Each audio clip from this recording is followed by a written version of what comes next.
Okay, we'll probably just get started.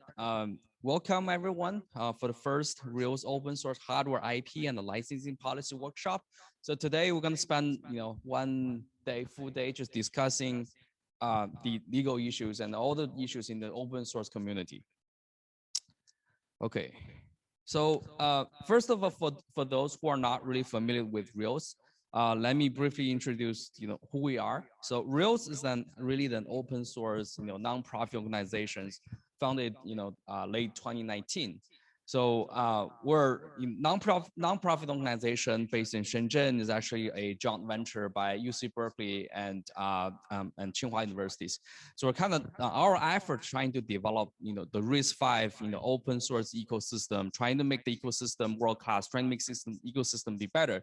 So as part of our mission, so we're not only working on the open source designs, but also working on all the software and educations and trainings. So we have also a couple of graduate students coming as well, joining this lab, joining this workshop. So TBSI is actually distributed, and so TBSI this is the kind of homing entity for the RIOS. It's really founded in 2014. That's 5 years earlier, and so.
I'm sorry.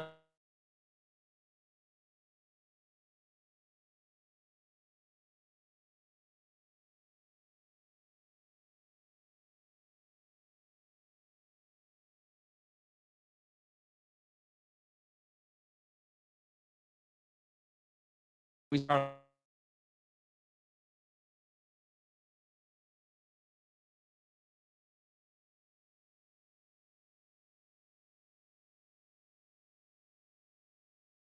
Did, and then we actually performed the pattern lookup. Then we found, okay, there's something written in the ARM. ARM has lots of licenses. ARM is very active in this field, has very similar designs. And we didn't really look at what the ARM design is, but it's really coincidentally we look at there's something very highly aligned with each other. So then we said can we really just upload our code and then to GitHub and then open source it and with the BSD license? Of course not, right?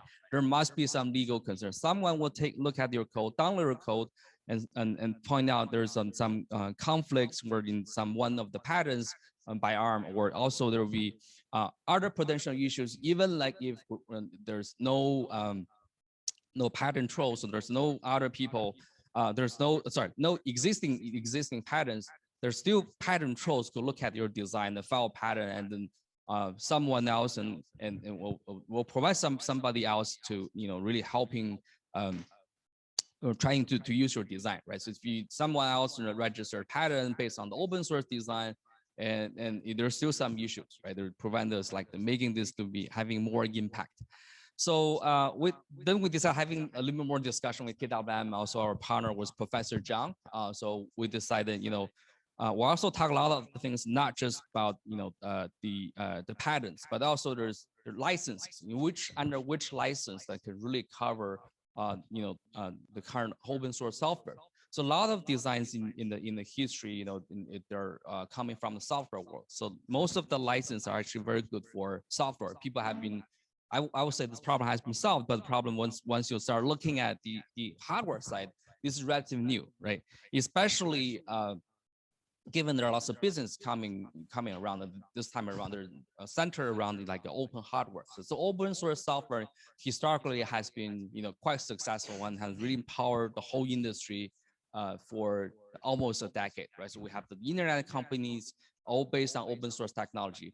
But for the next decade, we're seeing this RISC-V as an example as an open source hardware. And moreover, we're going to hear a talk today. There are also some things beyond open source hardware, open source IPs. So how do we solve all these legal issues? How do we solve all the patent issues?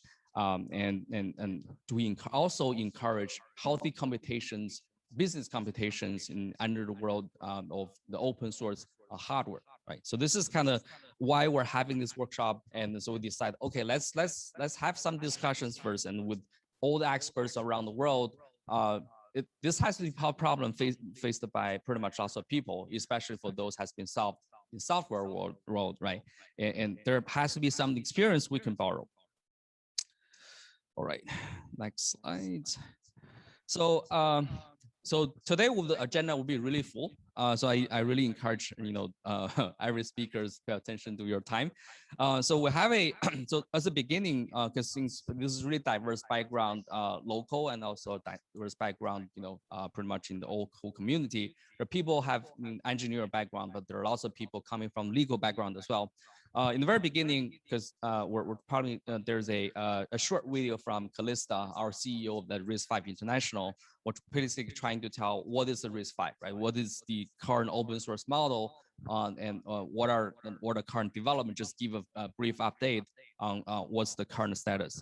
And next, we're gonna have a very our friend Tim Ansel from Google. This is the thing I mentioned, right? People, especially for leading company like Google, we're not only just looking at just open source hardware, but even looking at the complete supply chain, like the EDAs and also the foundries, the PDKs, even the tools are making this like silicon. And there's open source around those, and there's an open source community built up around this. And there has to, and how do we healthily and promoting this like the open source model is also very interesting. I will consider it's probably the next 5 to 10 years topic, but this is very, very, very new.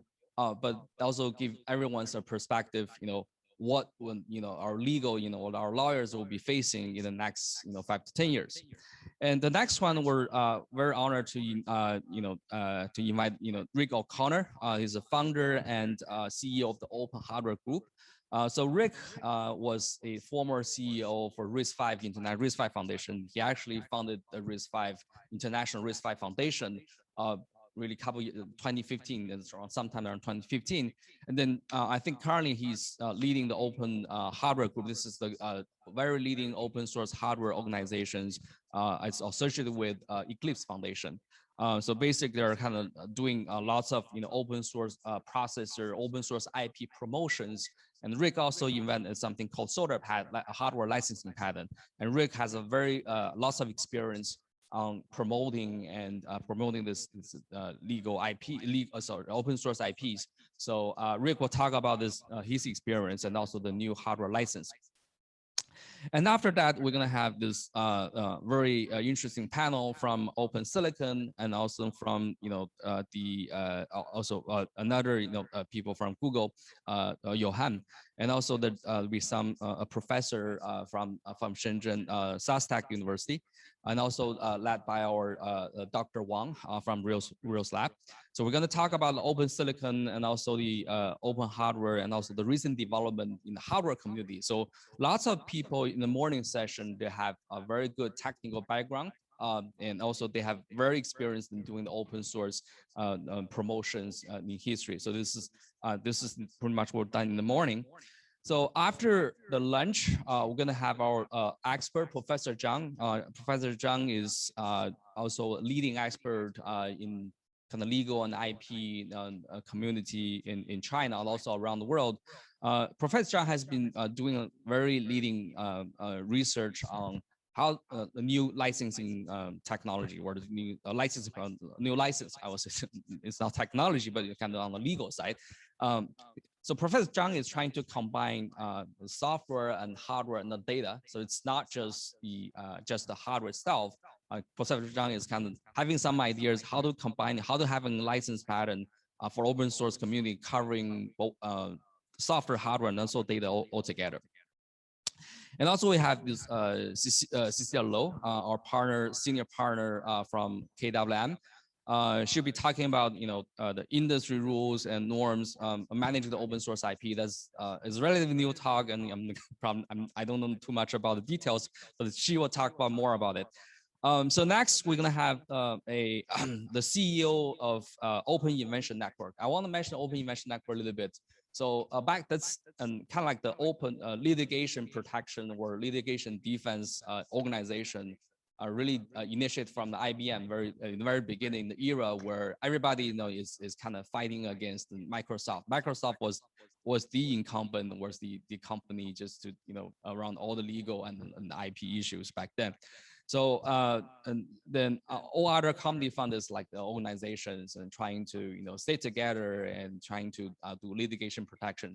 Nowadays, Microsoft has been joining this organization as well. So kind of like we consider software and patents and open source legals has been solved the problem, right? So OIN is a very kind of leading litigation protection organizations in the community for software, and also RISC-V International RISC-V Foundation. We are actually collaborating with OIN, and also Keith will talk about how to transfer their experience, like protecting the software litigation to the hardware side, and also Keith will talk about a new OIN license, right? This is also, there are a lot of discussion about open source license and various form in the afternoon.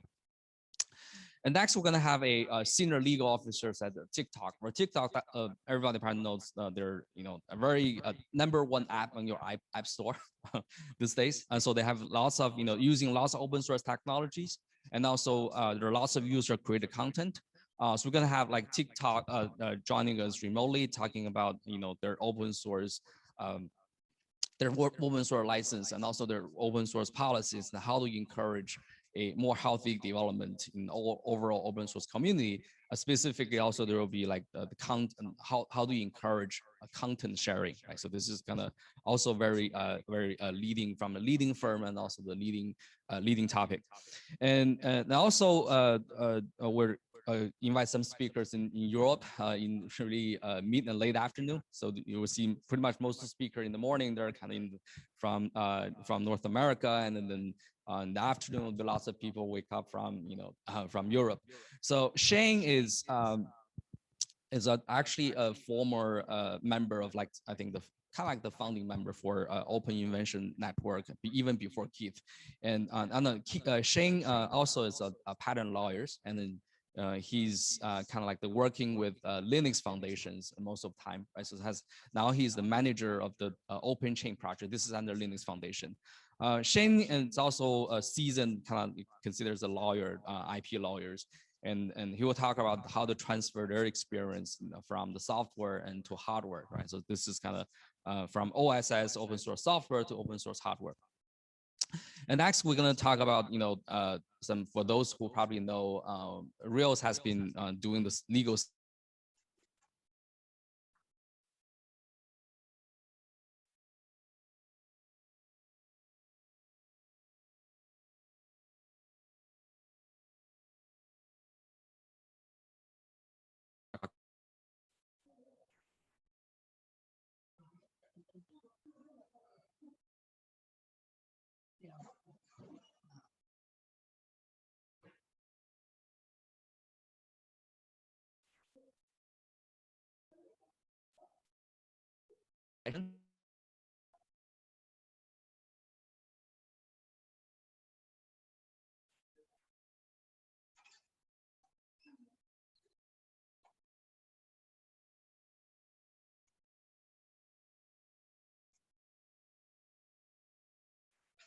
uh,